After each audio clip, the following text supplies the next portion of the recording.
Well, hello, my name is Jim Royal. I'm a huge Beatles and Elvis Presley fan and basically classic rock in general. So if you haven't already, please subscribe to my channel.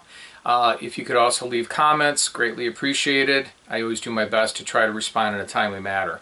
Today I wanted to share with you a movie that I saw yesterday called A Complete Unknown. It is a Bob Dylan biopic about him, and it was released originally here on Christmas Day of 2024. This is a movie that is based on a book from 2015 called Dylan Goes Electric by Elijah Wald. And it talks about Bob Dylan's early folk successes until the big controversy that happened at the Newport Newport Folk Festival that occurred in 1965, with Bob Dylan wanting to go electric, changing from acoustic to electric, and there was a lot of controversy about that. So what's interesting about this film, I'm going to start it out, all of the actors and actresses that are in this film, all of them are playing and singing. They're playing the instruments and they're singing on their own. I thought that was pretty good. This movie was directed by James Mangold, and he also co-wrote the screenplay with Jay Cox. Timothy Chalamet stars as Bob Dylan, a young Bob Dylan. Now, Bob was 20 years old when he came to New York and got his career going from the Midwest. Edward Norton plays Pete Seeger, which is a very well-known and established older folk musician in his 40s. And then there's also a character, you have Woody Guthrie in here, which is an aging Woody Guthrie who is sick and is dying and is in a hospital. And then you have Johnny Cash also. There is a woman named Monica Barbaro who plays Joan Baez, and I tell you, she is a hot-looking Joan Baez, but this is Hollywood, folks, right? And then you have Ellie Fanning, who is playing his girlfriend. In real life, his girlfriend was, Susie Rotolo, and in the movie, Bob didn't want the name used out of respect for her, so her name is Sophie in the movie, okay? So the movie starts out where Bob is hitchhiking. He is going to the Big Apple to see one of his legendary folk heroes, Woody Guthrie, who he had heard is in a hospital and is sick, possibly dying. So he's not sure where to go, what hospital. He's getting that information. He's hitchhiking there. It's just him, his winter coat, his hat, and his guitar in the guitar case, and that's it. That's all he brought with him, apparently. So he goes to the hospital, and he's not sure where to go. He hears the sound of a ukulele playing, and it is Pete Seeger. So he goes in and he sees Pete. He meets Pete and Woody Guthrie there. Woody, I'm not sure what happened with him, but he's not able to speak. So sometimes he'll pound on furniture and make other gestures and stuff to communicate. So they both look at Bob and they're like, okay, well, you know, what are you doing here? Who are you? And he had said that he wanted to meet Woody. And they asked him, oh, you brought your guitar. You know, do you want to play a song? And he says yes. So he plays a song called Song for Woody, which is a real song. And both of them are looking at each other like, this guy is just really talented. He's amazing. Now, to me, the movie seems to be, there seems to be concern about wanting to grow this folk music and keep it pure, keep it acoustic, all right? And it's growing and growing. And with the help of Bob and Joan, it does grow, Joan Baez and other people too. So Pete is really, you know, impressed with him, and he takes him under his wing. First of all, Bob doesn't have anywhere to stay, so he takes him back to his house, a cabin, where he has a family, a wife and kids.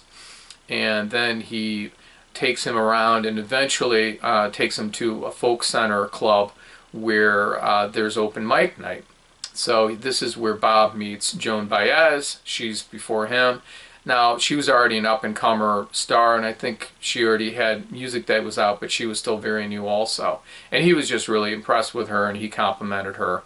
So it sounded like she was going to leave after she was done with her number, you know, performing. But she decides to stay behind, and she listens to Bob. So there's this nice crowd there that are gathered. He just sweeps them. I mean, it's just amazing. They are just, you know, enthralled with him tremendously.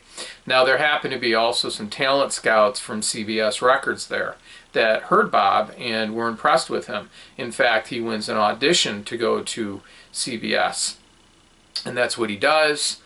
He gets a recording contract, and he records an album there. They want a young folk singer that's going to focus on just covers. They're not interested in his new music, his material. They want to hear just, you know, a new up-and-comer doing traditional folk music covers. So he goes along with it and does it. There's a scene where he's in a record store, and there's like 6 or 7 copies of his new album there that people aren't touching, and then there's other records that are folk and other things that people are buying. So anyway, he finally, his second album comes out, and it's called The Freewheeling Bob Dylan, and it does very well. And it's, you know, by his surprise. And it opens up the mail one day, and he is looking at a check, an advance, or a check he got from CBS, and it's for $10,000.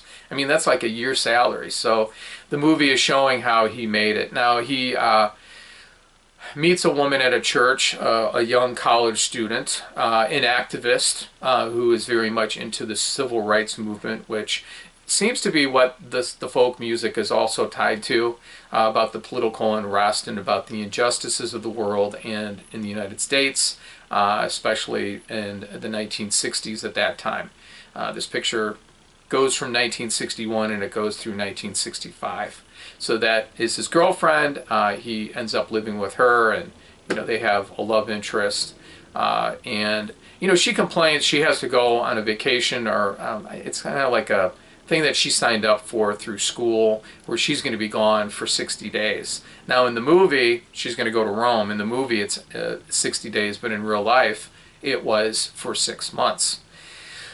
So she goes to this, but before she does, they get in an argument, and she says, look, you know, I don't know anything about you. You know, you said that you were part of a circus, and, you know, I don't know about your upbringing. You don't talk about your family. And that's true. That's one criticism that I have about this movie. Now, I don't know much about Bob Dylan. Okay, I know he's an outstanding lyricist and musician and just a complete legend.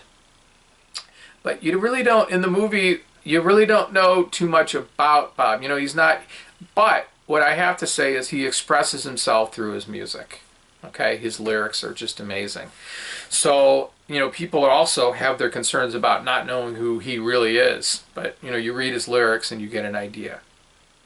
So when she's gone, he is watching television, and, you know, you have the Cuban Missile Crisis. Later, she was there at that time, but later on, you know, the Kennedy assassination in '63.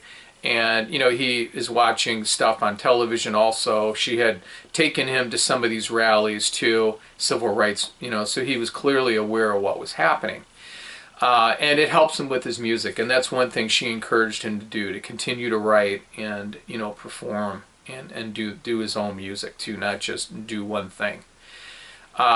So what happens later is he's going to these Newport Folk Festivals. I think he's a part of 3 of them. And Joan Baez is also on the ticket, you know, going there too.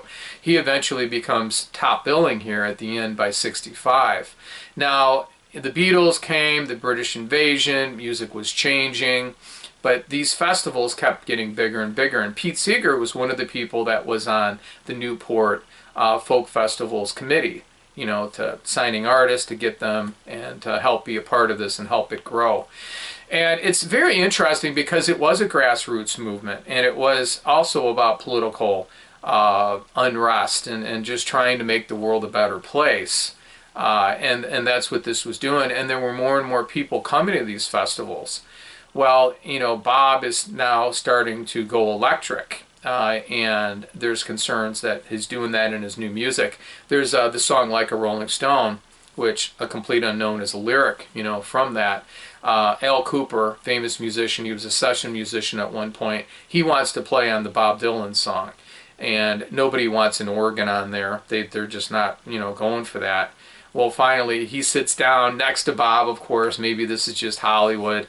And, you know, one of the musicians says, oh, it's in this key. You know, and then he starts playing, you know, the very famous intro to Like a Rolling Stone. Johnny Cash is in this movie. He's like the pen pal at one point as he jokes to Bob Dylan. They go back and forth talking about things, and he's very supportive of Bob. And he just thinks Bob should, you know, go electric and do what he wants to do. Now, Bob is also a rock and roll fan. He loves folk music, but he loves rock and roll. He loves, you know, Buddy Holly. At one scene, he's driving in the car with Pete, and, you know, he's flipping through the radio and comes across a Little Richard song, and he says how he likes that. Well, the whole dilemma here is people want Bob to stay pure. They want him to just be Mr. Acoustic Guitar Bob with his harmonica, and that's it. And he wants to do more. He wants to do electric and wants to do other things. In fact, there's a scene in the movie where a harmonica that had belonged to Woody is given to Pete Seeger to give to Bob. And to me, it's kind of like passing the torch. So, you know, he is under a lot of pressure to just stay the way that everybody in the, you know, in the folk scene wants him to be, and he wants more. I'm not going to tell you how it ends. I'm not going to tell you how it continues after that.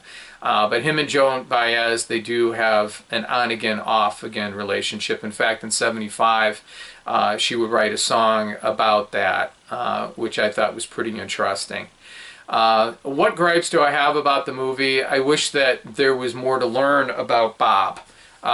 You hear about, you know, you see his rising star, which is great. I love that. But you really don't know too much about him. You know, basically, you learn about him, I guess, through his lyrics. And that's how it is. But, you know, he's always asking, bumming people for cigarettes. Hey, can I have a cigarette? Can I have a cigarette? I thought this movie did a great job of capturing that time in the early 60s, especially Greenwich Village, where it was an artsy folk community. And it's very good in that case. I just really enjoyed the film. I would definitely see it again.